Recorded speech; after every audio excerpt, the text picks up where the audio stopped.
сілтеме бойынша өтуді қалайсыз ба?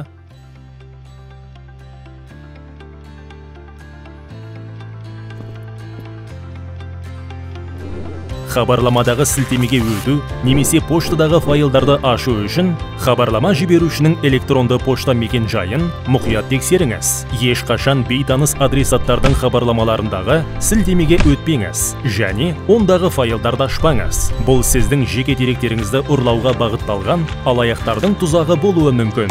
Алаяқтар сенімді дереккөздерге ұқсас жалған хабарландыруларды жиі пайдаланады.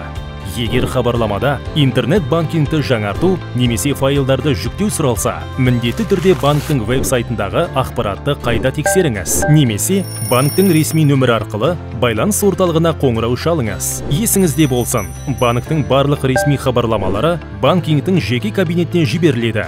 Интернеттегі деректеріңіздің қауіпсіздігін қадағалаңыз және мұқият әрекет етіңіз. Назар аударғаныңыз үшін рахмет. Есіңізде сақтаңыз. Сіздің қауіпсіздігіңіз біздің артықшылығымыз. Онлайн банк. Бизнес үшін сенімді банк.